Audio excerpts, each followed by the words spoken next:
Okay mga katoto, dito pa rin ang spot natin sa Barangay Tara-Tara, Sison, Pangasinan, dito sa Buod River, na kung saan ang cottage dito ay may umaagos na tubig sa paanan at nakaka-relax talaga. At dinadayo din talaga ng mga tao ito dahil sa malinis na tubig at malinaw pa. Mura lang ang rent ng cottage nila. Sa halagang 250 pesos maghapon na iyon mga katoto. Kaya ano pang hinihintay nyo? Tara na at maligo sa ilog ng Barangay Tara-Tara. Let's go!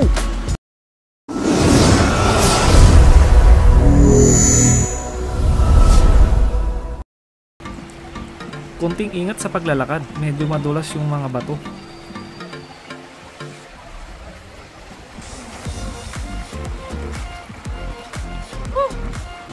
Ito na yung papunta kami sa cottage. Qualitax lamot.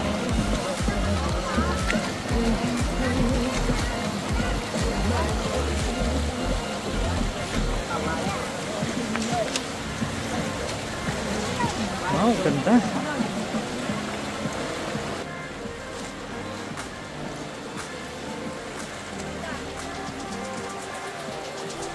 At syempre, wala nang ihaw-ihaw o luto-luto. Nag-take out na lang kami ng Jollibee. Tingnan nyo naman, may libre pang pa-food spa at ang linaw pa ng tubig.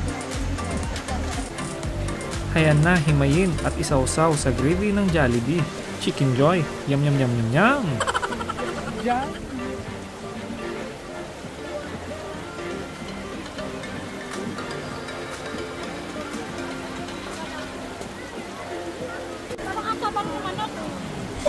Matabang daw yung manok.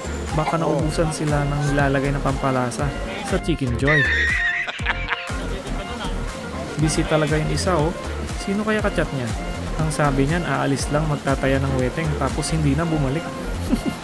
Siyempre hindi mawawala ang pantulong kapag tunaw. Ang pinya.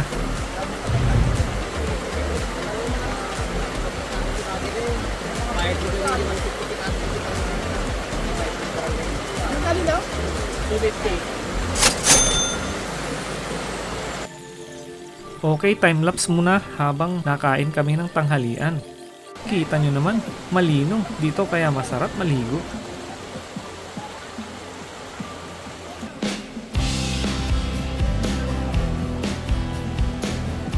Sino ba namang hindi makakapag-relax sa ganitong kalinaw na tubig? Tapos ang lakas pa ng agos ng tubig.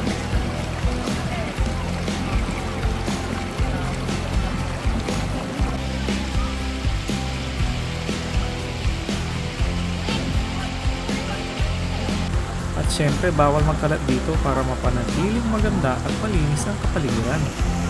May layer pa yung ilog oh, saan ka pa?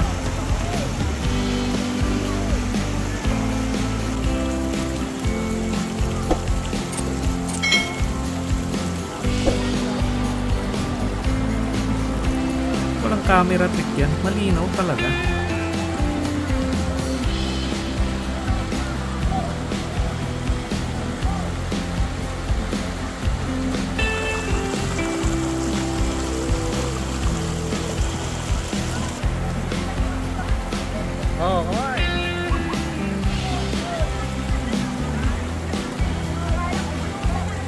Ito yung lovers in Barangay Tara-Tara.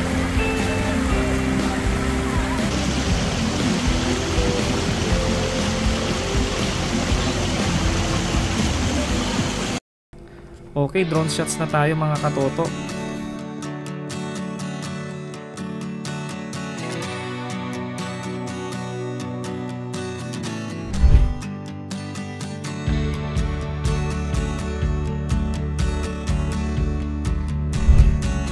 At yun nga, may dumaan, excuse me po, makikiraan lang po, mga ate at kuya. Okay, back to aerial view.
Masarap pa rin talaga maligo sa mga ganitong ilog sa probinsya. Kaya enjoy the moment. Hanggang sa muli mga katoto.